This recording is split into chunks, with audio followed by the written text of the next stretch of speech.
Today we take a drive through Newport. I'm going to show you around town, get you familiarized, and talk to you a little bit about the real estate market. All that starts now.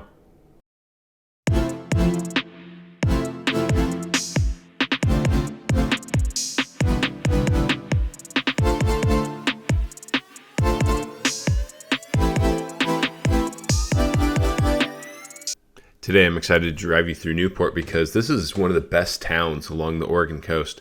First thing I want to point out here real quick on the left, might not look like too much, but South Beach Fish Market, and you see those picnic tables outside there. Probably one of the top, for sure, like top 5 seafood places along the Oregon coast. And I don't just say that as my opinion. I hear that from more people. That's one of their favorite spots for seafood along the Oregon coast. We're going to come up to the bridge here and go over the Yaquina Bay. Before the bridge, though, we're on 101, by the way, south of Newport, heading north.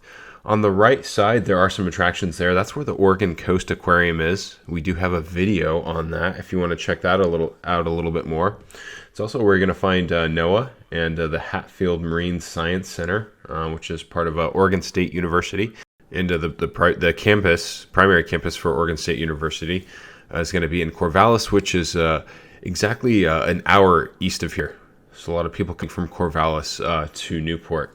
So as we head over the bridge here, we're going to head down to Bay Boulevard, which is going to be on the right side. You can kind of see some of that stuff down there. That's where all of your restaurants and shops are going to be. There's definitely at least a few notable restaurants here. Like I mentioned, South Beach Fish Market, just to the south of us, some of the top seafood. A few restaurants, I would say Clearwater and Local Ocean Seafood stand out as well. Hear a lot of people talking about those too, but there's a ton of great restaurants down there. A lot of shops as well too. I would say the vibe too, that's where you really kind of get the vibe of Newport. This is where all the fishermen are coming in to offload their catch, so it's definitely got a seafood smell to it just walking around down there. Also, the sea lions are kind of a big attraction around here too, and you do have quite a few sea lions down there. You did have one place, a dock, that was washed away recently. I think it's being repaired now, just outside of the pier. That's a big attraction. It's right next to that restaurant I mentioned, Clearwater. But regardless, you can kind of find sea lions, and you'll hear them all throughout this area. The town of Newport has about 10,000 people. There's a couple of small towns. You've got South Beach that's where that South Beach Fish Market was, on the other side of the bridge. Just to the south, you've got Agate Beach to the north, Beverly Beach, Ocean Park, Otter Rock. A few other smaller towns to the north are sort of connected, so it's got a bigger feel to it. With the 10,000 people, that would make it one of the biggest towns along the Oregon coast. There's only a few other towns that are that big. So as far as the real estate market goes here, we have a fair amount of inventory. It's a pretty balanced market right now.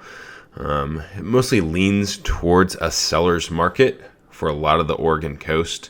But like I said, it's pretty balanced. In some cases, it's just going to depend on the property and the neighborhood that it's in. There's right now about 50 or so single-family homes on the market. The average price around this area, probably just under $500,000. There's also about 30 or so condos on the market right now. There's quite a few lots too. There's just over 70 lots on the market right now. You can also find a handful of like townhouses, some multifamily, and some manufactured homes as well. So you kind of have a mix of everything. There's also quite a bit of waterfront properties. If you're looking for waterfront all the way from, again, the south side over in South Beach on the other side of the bay, all the way up north, like I mentioned, there's a handful of towns just north of Newport, and a lot of those are going to just be tucked up right on the coast there with a lot of oceanfront properties.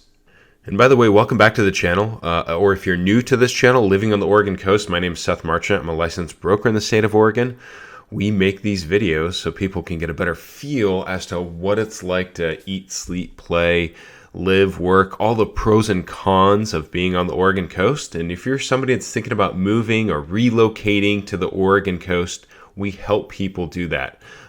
Specifically people that are buying homes along the Oregon coast. So if you have questions about that, you can call us, text us, email us, or you can even click the link below in the description of this video if you want to schedule a Zoom call with us.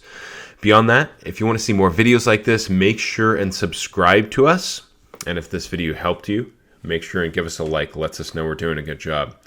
All right, so now we're kind of right in the heart of downtown in Bay Boulevard.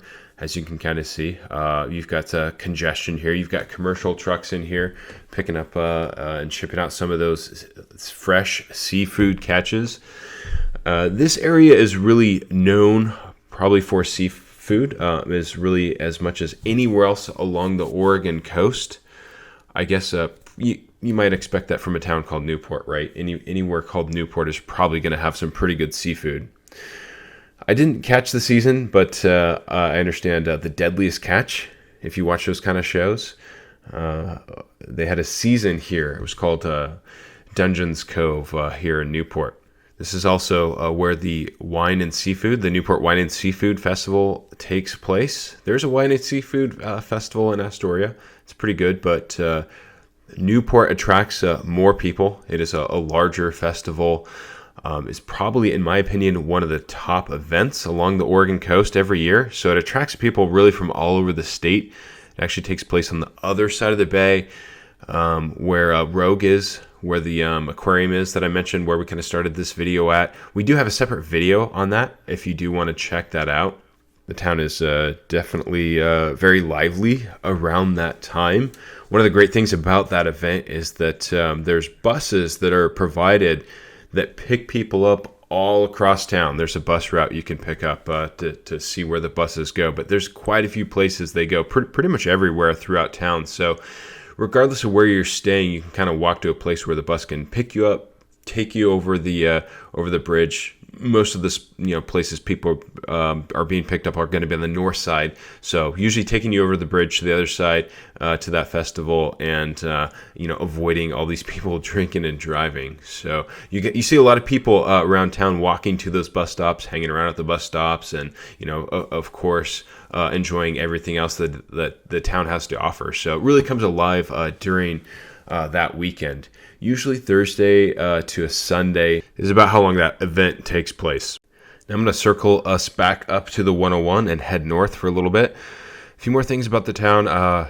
Shopping is good. You have all the shopping you can want here. There's a Fred Meyer here. So if you're not familiar with that, Fred Meyer is like a Walmart. It's like an everything store. You do also have a major hospital here. Not every town along the Oregon coast is going to have a major hospital. So pretty much everything you could need or want in a big town.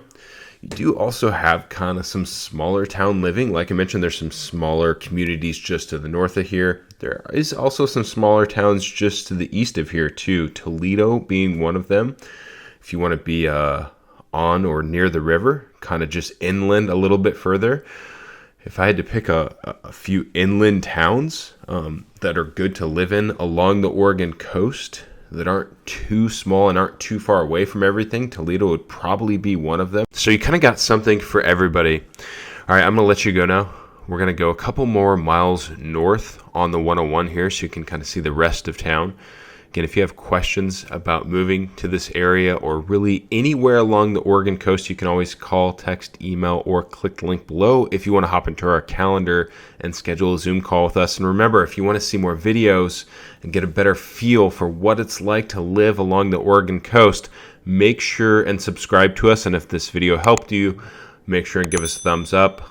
Feel free to leave a comment. We'll be sure to reply back. And until next time, take care, everyone.